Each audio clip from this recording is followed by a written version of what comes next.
आशा सरमाल। चलिए शुरुआत करते हैं फाइनल कट की। आरएसपुरा की मुंसिफ कोर्ट आज से आधिकारिक तौर पर जम्मू कश्मीर की विरासतों की सूची में शामिल हो गई है और मुंसिफ कोर्ट को हेरिटेज बिल्डिंग के तौर पर विकसित किया गया है, जिसका उद्घाटन आज जम्मू कश्मीर और लद्दाख हाईकोर्ट के चीफ जस्टिस यहां ताशीर आफताब ने किया। इसे हेरिटेज बिल्डिंग बनाने का काम पिछले करीब 1 साल से चल रहा था और इसके उद्घाटन के मौके पर रजिस्ट्रार जनरल शहजाद अजीम, प्रिंसिपल जिला सेशन जज जम्मू संजय परिहार, मुंसिफ और आरएसपुरा के अंदर यहां आप देखिए संदीप सेन और एसडीएम आरएसपुरा सीमा परिहार भी वहां पर मौजूद रही।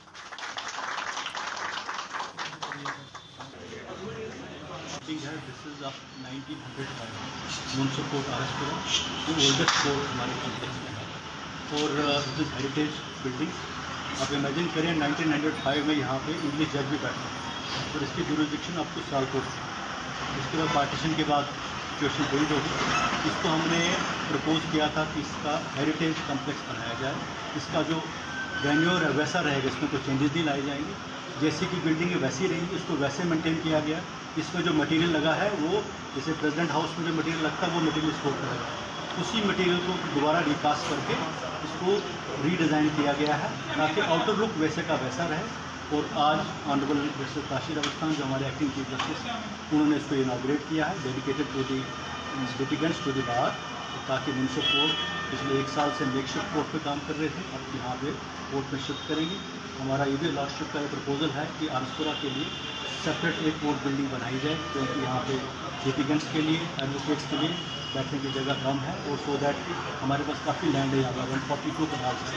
तो we would like to utilise that land for construction of a new court complex with the passage of time it will be बनाया।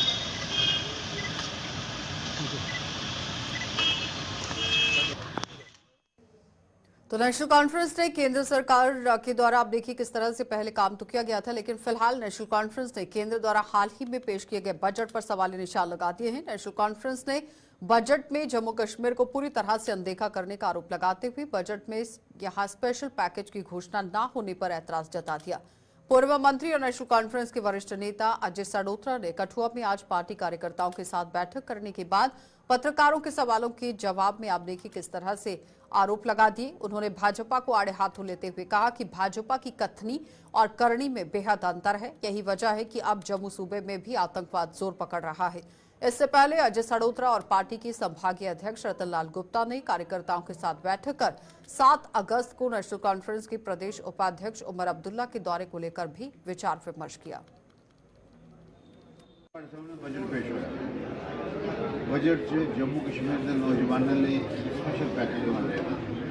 जम्मू कश्मीर के बजट से इंडस्ट्रियलिस्ट के लिए स्पेशल पैकेज बन रहा है। जम्मू कश्मीर के गरीबों लिए एक पैकेज बन रहा है। तुसी अगर बजट पढ़ो इं लगता है कि जम्मू कश्मीर बीजेपी नज़र कोई सरकार ही नहीं, मतलब कोई प्रदेश ही नहीं है। उनकी मुश्किलातों का कोई मतलब मुल नहीं है। इतने लोग मुश्किलात से फंसे, लोग राशन नहीं मिला रहा, लोग पानी नहीं मिला रहा। तो रोज़ आखिर से पानी का किराया बताना, रोज़ आखिर से बिजली का किराया बताना, बिजली स्मार्ट मीटर लगा है, घर लोग परेशान। तो ये जी सरकार है ये लोग परेशान करनी है। सरकार लोगों की होंगी लोग बचाने लिए, लोगों का मयार उच्चा करने लिए, लोगों की मुश्किलात घटाने लिए, पर ये ना मुश्किलात घटा रही है बल्कि मुश्किलात बढ़ा रही है। नवा जम्मू कश्मीर जो आखने कन्नै नहीं होता, करनी और कखने फर्क नहीं होना चाहिए। जरा खासकर पार्टी हो जी पार्टी क्लेम करती है असली दुनिया की सब तो बड़ी पार्टी है और इस पार्टी कितनी बड़ी पार्टी है यह अंदाजा ला लो। 3 पार्लीमेंट की सीटा कश्मीर में लड़ी है, बड़ी बड़ी पार्टी है, तुम खुद अंदाजा ला लो। इं कि ये नारा लाते हैं पहले 50 आखते हूँ सुनिया 40 आखा। तो मैं तो समझना आने वाली इलैक्शन लोगों मन बनाया ये जो लोग न विपक्षी दल भले ही यहां केंद्र सरकार द्वारा पेश किए गए बजट पर सवालिया निशान लगा रहे हो, लेकिन भाजपा इससे सहमत नजर नहीं आ रही है। भाजपा ने दावा किया है कि इस बजट में सरकार ने समाज के हर वर्ग का ध्यान रखा है और ये जम्मू कश्मीर को तरक्की के रास्ते पर ले जाने के लिए बेहद कारगर साबित होगा। जम्मू कश्मीर भाजपा के प्रमुख प्रवक्ता एडवोकेट सुनील सेठी ने जम्मू में आज एक प्रेस कॉन्फ्रेंस के दौरान इस बजट की खूबियां गिनाई। सबसे ज़रूरी मुझे लगता है कि इस बजट में 40,000 करोड़ रुपया जो है वो होम मिनिस्ट्री के लिए रखा गया जम्मू कश्मीर में खर्च करने के लिए। उसमें से तकरीबन 14,000 करोड़ रुपए से ज़ायद पैसा रखा गया है जम्मू कश्मीर पुलिस के लिए। जम्मू कश्मीर पुलिस जो कि मिलिटेंसी के साथ लड़ रही है और पिछले कुछ दिनों में जैसे मिलिटेंसी की वारदातों में बढ़ोतरी हुई है, तो ये 14,000 करोड़ रुपया जो जम्मू कश्मीर पुलिस के लिए आएगा, ये जम्मू कश्मीर पुलिस को मॉडर्नाइज करने में काफ़ी हेल्प होगी। कुल मिला के ये सफलताओं का बजट है और Bharatiya Janata party Jammu Kashmir Jammu south district की टीम स्वागत करती है और धन्यवाद करती है फाइनेंस मिनिस्टर जी का कि इतना अच्छा बजट आपने पूरे हिंदुस्तान के लिए और जम्मू कश्मीर के लिए पेश किया। तो आरएसपुरा में लोगों की सुविधा के लिए नया इंटरनेट कैफे खोला गया है, जिसका उद्घाटन आज पूर्व मंत्री व भाजपा के प्रदेश उपाध्यक्ष श्यामलाल चौधरी और डीडीसी आरएसपुरा प्रोफेसर घारूराम भगत ने किया। इस कैफे में लोग राशन कार्ड, पासपोर्ट और ड्राइविंग लाइसेंस सहित कई अन्य सुविधाओं के लिए आवेदन कर सकते हैं। इसके अलावा कई अन्य सुविधाएं भी इस कैफे में दी जा रही हैं।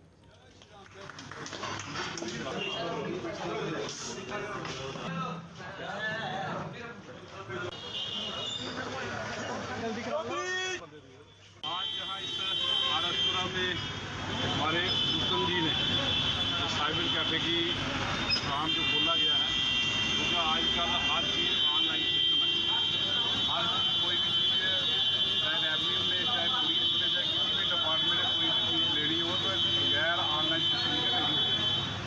जैसे कि पहले ही सुना गया कि बड़ा अच्छा लड़का है, उसकी टीम अच्छी है, अच्छा काम करता है, कोई भी आए और अच्छे तरीके से बैठाकर उसका काम बिल्कुल एकदम सही करता है, कोई किसी किस्म की परेशानी आती है। मैं तो कहूँगा कि जिस किस्म के साइबर कैफे खुलने चाहिए और खासकर उत्तम जी जो इस काम को लगे हैं, पहले भी इसमें काफ़ी एक्सपीरियंस है और अच्छा काम भी करते हैं।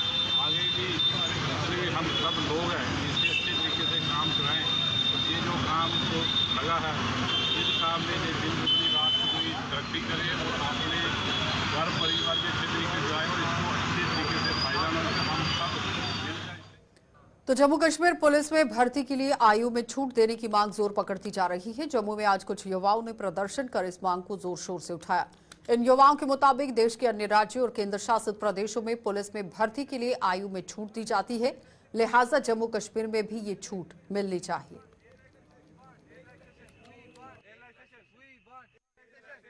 कि वो चाहते हैं कि हम इस रिक्रूटमेंट में जो है पार्टिसिपेट करें।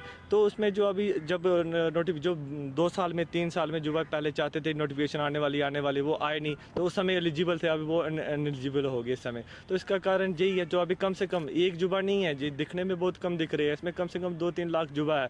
तो उनका यही रिक्वेस्ट है कि इस एज लिमिट को बढ़ाए। कल जो है हमारे माननीय MP सर श्रीनगर वाले, उन्होंने भी इस बात को पार्लियामेंट सेशन में जो उठाया गया, और भी हमारे मनकोटिया सर और भी हमारे जो भी लीडरान है, मीडिया कर्मचारी है, जो सोशल मीडिया में बहुत सारे लोगों ने मुहिम चलाई है कि इस जो है जो बच्चों का बहुत ही जेन्युइन मसला है, तो इसको देखते हुए और जो लेटेस्ट जो RPF कांस्टेबल है, उन्होंने भी इसकी देखते हुए मद्देनजर जो 2024 में इसकी रिक्रूटमेंट को निकाला, उसमें इसमें ये रिलैक्सेशन दी गई है। तो हमारी LG सर से, DG सर से, जो भी आला अधिकारी जो बैठे हैं, उनसे रिक्वेस्ट है जो आने वाली रिक्रूटमेंट JK PSI आने वाली है और जो JK कांस्टेबल की रिक्रूटमेंट इशू हो चुकी है, इन दोनों को मद्देनजर रखते हुए जो संज्ञान लिया जाए। तो आज के इस आधुनिक दौर में भी जम्मू कश्मीर के कुछ जो दूर दराज के इलाके हैं, वहां पर लोग बाबा आजम के जमाने में जिंदगी को जीने को मजबूर हैं। देश भर में सड़कों और राष्ट्रीय राजमार्गों का जाल बिछाकर सरकार भले ही अपनी पीठ थपथपा रही है, लेकिन जम्मू सूबे के पुंछ जिले के थाना मंडी में क्या हालात हैं, ये हम आपको दिखाने जा रहे हैं। साफ तस्वीरें देखिए किस तरह से लोग नाला पार करने को मजबूर हैं, और थाना मंडी से लेकर अलाल तक 10 किलोमीटर लंबी सड़क का निर्माण आज तक नहीं हो पाया है। करीब 13 साल पहले इसका निर्माण कार्य जो था वो किया गया था, लेकिन इस मार्ग पर 2 पुलों का निर्माण न होने से लोग आज भी नाको चने चबाने को मजबूर हैं। इन पुलों का निर्माण आधा अधूरा छोड़ दिया गया है, जिससे लोग जान जोखिम में डालकर नाला पार करने को मजबूर हैं, और उनके पास अब आप देखिए सिवाय प्रदर्शन के कोई चारा नहीं बचा है। साफ तस्वीरों में आपने देखा किस तरह से लोग नाला पार करने को मजबूर हैं। यहाँ पर संबंधित विभाग और प्रशासन को गौर फरमाने की जरूरत है। ना पुल लगा ना सड़क तैयार हुई, ना जिन तक मुआवजा लगो। चलो ठेकेदार है 4 दिन काम क्यों टूट गया। बात यह है कि आज ना ये कोई पुल बने 13 साल के बीच हो गया, ना सड़क बनी, ना सड़क कोई रस्ता वाली बच्चा की स्कूल कोई गल नहीं, मसा पुट जनो तो ऊंचा बच्चा रूट के मार के कोई आने सड़क को फायदे नहीं है ना जनाब। जरा जरा ठेकेदार तो उसने कोई काम नहीं किया, ठेकेदार बेचारा भी करेंगे, बड़ा ठेकेदार नहीं, अगला दुनिया ठेकेदार में पैसा एक पैसों नहीं लगो, ये भी मार गया जनाब। उससे पूरा 13 साल हो गए जी, पूल नहीं लगा, तुम्हारा केक बेचारा गरीबा लोग ना हमारा बच्चा ना कोई ना इस हुकूमत को आना तो भाई। 2011 में गाँव शुरू हुआ था, सड़क तो नाले जो है बहुत जीव के गठनी नाले हैं, इनमें 2-3 लाशें भी हो चुकी है हमारी, तो बच्चे भी रुकते हैं, औरतें बीमार परेशान लोग हैं। हमारा कुछ हौसला अफजाई गवर्नमेंट ने कुछ नहीं किया, हमारी गाड़ियों को छोड़ो, गाड़ियों को परेशानी वो तो बनी रहती है हर दिन, लेकिन बच्चे भी यहाँ उठते हैं, स्कूल में जाने में परेशानी है, घर से बाहर निकलने में परेशानी है, नाले ब्राउन बच्चे 2 पुल 1 ब्रिज 2 निके नहीं बन सके, हर वक्त ठेकेदार आने 2-2 दिन कम कर चले जाने वापस, अब बहुत परेशान होता है। सारी मदद की जाए, गवर्नमेंट अगर सुननी है ना खराब आता, सारी मदद की जाए। 10 ग्राउंड की परेशान है, दरा लाल मोटा सियालकोट हो के 10 ग्राउंड, जब 10 ग्राउंड लोग इतना परेशान हो, 2 नाले नीचे कोई अजाला सारा नहीं है, कोई सुनने वाला नहीं है, तो जो दरिया पाइपा नहीं छट सके थे, पुल का भी बना सकते। तो समाज में बेटियों की अहमियत को जन जन तक पहुंचाने के लिए अब खेलों का सहारा लिया जा रहा है। इसी कड़ी में डोडा में आज एक वॉलीबॉल टूर्नामेंट कराई गई, जिसमें सिर्फ लड़कियों के बीच में मुकाबले कराए गए। टूर्नामेंट में डोडा के 17 ब्लॉक की होनहार खिलाड़ियों ने भाग लेकर इस खेल में अपना हुनर दिखाया। टूर्नामेंट का उद्घाटन डोडा के डीसी हरविंदर सिंह ने किया है और बताते चलें कि इसके माध्यम से बेटी बचाओ बेटी पढ़ाओ के नारे को जन जन तक पहुंचाकर लोगों को बताया गया कि आज के दौर में बेटियां भी हर किसी क्षेत्र में बेटों से कम नहीं हैं। मुझे उम्मीद है कि इन बच्चियों का जैसा मैं कॉन्फिडेंस देख रहा हूँ, ये स्पोर्ट्स मीट एक बहुत अच्छा एक स्टेप है जिससे इन बच्चियों में कॉन्फिडेंस जगेगा। और अभी जैसे हम इन बच्चियों से बात कर रहे थे तो इन बच्चियों में वो एक रिजोनेट करने वाली एक फ्रिक्वेंसी देखी मैंने कि अगर शीतल जो हमारे इलाके से हैं, किश्तवाड़ से हैं, अगर वो देश का नाम रोशन कर सकती हैं, अगर आरुषि जो चेस में बाल पुरस्कार ले चुकी है माननीय प्रधानमंत्री जी से, अगर वो ले सकती है तो हम में भी कोई कमी नहीं है। तो मुझे लगता है ये सारी टूर्नामेंट्स, ये सारी एक्टिविटीज़ अंडर बेटी बचाओ बेटी पढ़ाओ एक बच्चियों में एक उम्मीद जगाने के लिए, बच्चियों को एक बड़ा सपना लेने के लिए और एक ऊंची मंजिल पे पहुंचने में मददगार होगी और कहीं ना कहीं इससे देश का नाम रोशन होगा और ये बच्चियां हमारी डिस्ट्रिक्ट का भी नाम रोशन करेंगी। डोडा के स्वच्छ योद्धा नाम से एक टाइटल से कॉम्पिटिशन्स करवाएंगे, आप उसमें पार्टिसिपेट करें। आप 15 दिन के लिए आज़ादी से पहले जो 2 हफ्ते 15 अगस्त से पहले जो हमारे 2 हफ्ते हैं उसमें पूरी डिस्ट्रिक्ट में स्वच्छता पखवाड़े की एक्टिविटीज़ रहेंगी। सर मतलब आज यहाँ पे जो टूर्नामेंट है वो स्पेशली जो गर्ल है उसके लिए किया गया है और सर हम यहाँ पे वॉलीबॉल खेलने आए हैं। मतलब सर जैसे कि मतलब पहले जो लड़कियाँ थी ना सर, मतलब उनको मतलब जैसी मतलब उन्हें खेलने नहीं दिया जाता था, उनको पढ़ाया भी नहीं जाता था। और आज जो है सर जैसे कि हमारी प्रेसिडेंट है, फर्स्टली तो वही लड़की है और जैसे कि सर हमारे किश्तवाड़ से जो शीतल देवी है सर, मतलब वो तो मतलब उन्होंने भी कितनी सारी गेम्स में वो खेला है। और मतलब सर जैसे कि भद्रवा से भी हमारे मतलब एक लड़की, उन्होंने भी चेस खेला बहुत अच्छा सर। तो मतलब आज जो टूर्नामेंट है सर वो स्पेशली लड़कियों के लिए किया, बेटी बचाओ बेटी पढ़ाओ पे किया गया है। तो जिला उधमपुर में डेंगू से निपटने की सभी तैयारियां जहां पूरी हो चुकी हैं, वहीं अब लोगों को डायरिया के प्रति जागरूक किया जा रहा है। इसी कड़ी में जीएमसी उधमपुर से आज डायरिया से बचाव के प्रति लोगों को जागरूक करने के मकसद से एक रैली निकाली गई और इस रैली के जरिए डायरिया से यहां बच्चों की कीमती जानों को बचाने के तौर तरीके और उनके अभिभावकों तक ये पूरी तरह से जानकारी पहुंचाने के लिए एक अहम कदम उठाया गया।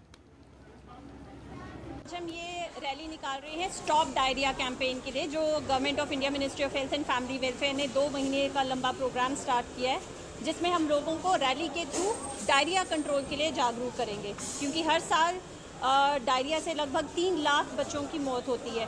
बच्चों में ये 3rd मोस्ट इम्पॉर्टेंट कॉज है डेथ्स का। 13% बच्चे अंडर 5 डेथ्स जो हैं वो डायरिया की वजह से ही होती है। इसलिए हम लोगों को आज जागरूक करना चाहेंगे कि इससे कैसे बचा जाए, ORS का क्या रोल है, जिंक का क्या रोल है इसकी रोकथाम में। तो इसके लिए आज हम ये रैली निकाल रहे हैं।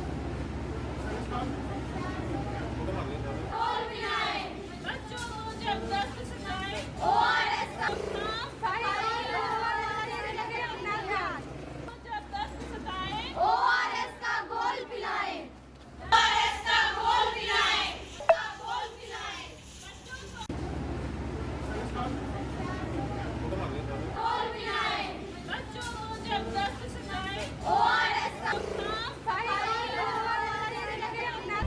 तो अगले करीब 3 महीनों में यहां डेंगू पनपने की आशंका के चलते पुंछ में स्वास्थ्य विभाग ने कमर कस ली है। डेंगू के डंक से निपटने के लिए जम्मू में सभी तैयारियां पूरी कर ली गई हैं। जम्मू के यहां SMGS अस्पताल में आज डेंगू से निपटने के लिए किए गए इंतजामों की समीक्षा के लिए बैठक का आयोजन किया गया। GMC के प्रिंसिपल डॉक्टर आशुतोष गुप्ता की अगुवाई में ये बैठक हुई और इस बैठक में GMC के कई विभागों के हेड शामिल हुए, जिन्होंने अपने अपने स्तर पर की गई तैयारियों का ब्यौरा दिया। बताते चले कि अगस्त से लेकर नवंबर के मध्य तक हमेशा ही डेंगू का खतरा बना रहता है, जिसके चलते जम्मू सहित सूबे के अन्य जिलों में भी इससे निपटने की तैयारियां शुरू कर ली गई। रखा हुआ था ना, ये अवेयरनेस पे रखा था, डेंगू अवेयरनेस और हमारी प्रिपेयर्डनेस कैसी है। इसमें हमारे प्रिंसिपल सर चीफ गेस्ट थे और बाकी HODs जो कि स्टेक होल्डर्स हैं, जैसे HOD मेडिसिन है, पैथोलॉजी है, ब्लड बैंक वाले हैं, माइक्रोबायोलॉजी वाले हैं, बायोकेमिस्ट्री के हैं और भी बाकी HOD सभी ने पार्टिसिपेट किया। सभी ने अपना पुराना एक्सपीरियंस हमें बताया, पिछले साल का एक्सपीरियंस, और अपनी प्रिपेयर्डनेस भी दिखाई कि कैसे अगर पेशेंट आएंगे तो हम कैसे उनको मैनेज करेंगे। एडमिनिस्ट्रेशन ने भी हमें काफ़ी एश्योरेंस दी है कि जैसे पिछले साल भी ठीक था और इसको बेटर करने के लिए उन्होंने एश्योरेंस दी है कि पेशेंट की टेस्टिंग हैज़ल फ्री होगी और ट्रीटमेंट पूरा अवेलेबल होगा। अगर हमें प्लेटेलेट की ज़रूरत पड़ेगी तो हमें राउंड द क्लॉक प्लेटेलेट मिलेंगे, राउंड द क्लॉक टेस्टिंग होगी। तो हमें उम्मीद है, पहले तो हमें प्रिवेंट करना चाहिए, अगर ऐसी सिचुएशन बनेगी तो हम इसको बड़े अच्छे से टैकल करेंगे। अनुच्छेद 370 के निरस्त होने की 5 साल पूरे होने पर भाजपा जमकर खुशियां मनाने जा रही है और इसी कड़ी में अगले 5 महीने में यानी कि अगस्त को आप देखिए आरएसपुरा के बाना सिंह स्टेडियम में भाजपा द्वारा एक विशाल रैली का आयोजन किया जा रहा है। इस रैली की रूपरेखा तैयार करने के मकसद से बिश्नाह में आज एक बैठक का आयोजन किया गया। बैठक में तय किया गया कि रैली में बिश्नाह से भाजपा के करीब 2000 कार्यकर्ता व आम लोग शामिल होने जा रहे हैं। 5 साल जो आर्टिकल 370 और 35A को निरस्त करना 5 साल पूरे हुए हैं, उसकी एक बहुत बड़ी सेलिब्रेशन जो है वो पार्टी की तरफ से होगी और एक बहुत बड़ी रैली जो आरएसपुरा में बाना सिंह स्टेडियम में, वहाँ पे ये रैली जो है वो की जाएगी। इस बैठक में ये तय किया है कि जितने भी हमारे प्रमुख कार्यकर्ता हैं पूरे विधानसभा से लगभग 2000 की संख्या से, यहाँ से जो हमारे आम जन हैं, आम लोग हैं, वो उस रैली में जो है वो पार्टिसिपेट करेंगे। उसकी रूपरेखा तय करने के लिए ये बैठक जो है इसका आयोजन किया गया था। जिला अध्यक्ष जी की अध्यक्षता में ये बैठक हुई है और सब ने मिलकर ये फैसला किया है कि 5 अगस्त 2024 को बहुत बड़ी संख्या में 2000 के लगभग संख्या में यहाँ से लोग जो हैं बाना सिंह स्टेडियम आरएसपुरा में उस रैली में शामिल होंगे। 12 बजे। तो जम्मू में सालों पहले शुरू हुई कृत्रिम झील की परियोजना खत्म होने का नाम नहीं ले रही है। कृत्रिम झील बनने से जम्मू में पर्यटन को बढ़ावा मिलने की उम्मीद जताई जा रही थी, लेकिन अब ऐसा होता नहीं दिख रहा है। कछुआ चाल से जारी इस परियोजना को लेकर जहां जम्मू के कारोबारी निराशा के तौर पर देखे गए हैं, यानी कि पूरी तरह से निराश हैं, तो वहीं आम लोगों में भी सरकार के प्रति रोष देखा गया है। चलिए आपको इस पर दिखा देते हैं कि लोगों का क्या कुछ कहना है, लेकिन फिलहाल साफ तस्वीरें आपके सामने हैं, जहां पर आप देखिए एक डेडलाइन भी दी गई, लेकिन अभी तक भी कृत्रिम झील का ये काम पूरा नहीं हो पाया है। लोग क्या कह रहे हैं, सुनिए जरा। ये हम तो बड़ी देर से देख रहे हैं, ये सुन रहे हैं कि ये जो पहले वाली सरकारें थी तब भी अब आज तक सुनते ही आ रहे हैं कि ये आर्टिफिशियल लेक जो है यहाँ पर जम्मू में बनेगी, क्योंकि टूरिस्ट जो था जैसे जैसे ट्रेन श्रीनगर जा रही है या कटरा में जा रही है तो टूरिस्ट जम्मू में कम होता जा रहा। तो ये अगर ऐसी जो आर्टिफिशियल लेक थी इससे क्या होता था कि टूरिस्ट को बढ़ावा मिलता। हमारे माननीय प्रधानमंत्री जी का भी यही था कि टूरिस्ट को कोई भी बंदा गरीब ना रहे, अपना रोजगार चला सके। तो इस लेक को तो हम बड़ी देर से देखते ही आ रहे हैं। आज चल रही है, कल चल रही है, बस महीने बाद चली, 2 महीने बाद, 6 महीने बाद होगी बस। लेकिन मैं भी 3-4 दिन के बाद आता हूँ, देखता हूँ यार शायद रातों रात बन गई हो, पर इधर कुछ दिख नहीं रहा है। बस ये ढांचा खड़ा किया है, इसके बाद कुछ नहीं दिखा इधर। तो ये अब समझ नहीं आती है कि इस लेक को बनने में इतने साल क्यों लगे, पैसा वेस्ट हो रहा है। उधर देखिए वहाँ कोई कितना सीमेंट जो है ये बना के मसाला बना के फेंक दिया हुआ है, मतलब उसको कोई वो नहीं है, ये नुकसान है। हर शख्स का यही कहना है कि काफ़ी पीछे जेसीबीज लगा के जो है वो इसके लिए बाउंड्री बनाई जाती है तवी के अंदर, और कुछ देर बाद तवी अपना फ्लो लेती है और उसको बहा देती है, फिर जेसीबी लगती है, फिर सर यही कंटिन्यू होता रहता है बार बार। तो कहीं ना कहीं अपना पैसा तब वेस्ट होता भी दिखता है। करोड़ों की लागत से आप लगा रहे हैं, अगर आप उसको जल्दी कंप्लीट नहीं करेंगे तो वो कहीं ना कहीं ख़राब भी होगी। जो पिछली चीज़ें अगर आप आधा अधूरा करके छोड़ देंगे, वो जो चीज़ें डैमेज हो रही है फिर आप उसको रिपेयर करेंगे। तो गवर्नमेंट से यही उम्मीद है कि आप जल्दी से जल्दी इसको शुरू करें, ताकि जो जम्मू के बिजनेसमैन है या जो टैक्स पे करते हैं लोग, जो भी अपना यहाँ पर एक रोज़गार बसा सके, जो टूरिस्ट से आने वाले। चले फाइनल कट में फिलहाल इतना ही। देश और दुनिया की खबरों के लिए आप बने रहिए हमारे साथ।